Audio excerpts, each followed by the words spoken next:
नमस्कार, आप देख रहे हैं SPN 9 न्यूज। दिल्ली कांग्रेस अध्यक्ष पद से इस्तीफा देने के बाद अरविंदर सिंह लवली को लेकर अटकलों का दौर शुरू हो गया था कि उनका अगला कदम क्या होगा, लेकिन आज उन कयासों पर विराम लग गया है। दरअसल अरविंदर सिंह लवली आज बीजेपी में शामिल हो गए हैं।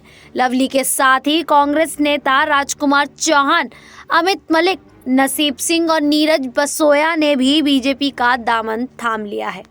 अरविंदर सिंह लवली केंद्रीय मंत्री हरदीप सिंह पुरी, दिल्ली भाजपा अध्यक्ष बीरेंद्र सचदेव और पार्टी के राष्ट्रीय महासचिव विनोद तावड़ा की मौजूदगी में भाजपा में शामिल हुए।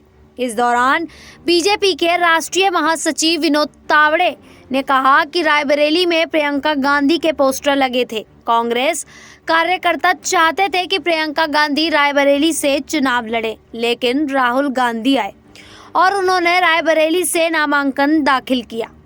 पीएम मोदी का नारा है बेटी बचाओ बेटी पढ़ाओ, लेकिन कांग्रेस का नारा है बेटा बचाओ बेटा पढ़ाओ।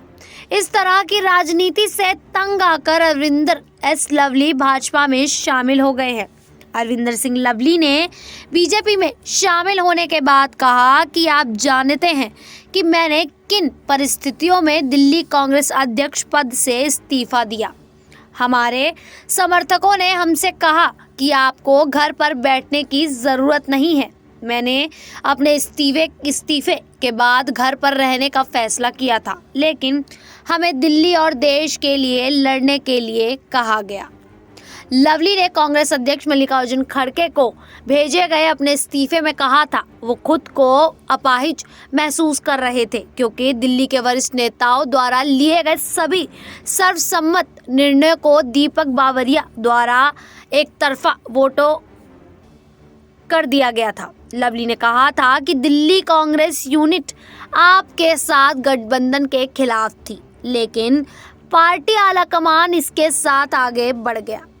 अरविंदर सिंह लवली ने प्रदेश प्रभारी दीपक बावरिया और उम्मीदवार उदित राज कन्हैया कुमार पर गंभीर आरोप लगाए थे। हालांकि बीजेपी में शामिल होने के बाद सांबल पर लवली ने कहा था कि मैंने पहले भी स्पष्ट किया और मैंने अपने इस्तीफे की चिट्ठी में भी कहा था कि अगर मैं कहीं शामिल होना चाहता हूं तो मुझे एक लाइन का इस्तीफा लिखने से कौन रोक रहा था। मैंने इस्तीफे में कारण इसलिए लिखे कि शायद उन्हें दुरुस्त कर लिया जाए। जिस तरह से लोगों को बाहर निकाला जा रहा है, उससे अगर पीड़ा ना होती तो क्यों पद छोड़ते। मुझे थोड़ी पार्टी से बाहर निकाला जा रहा था।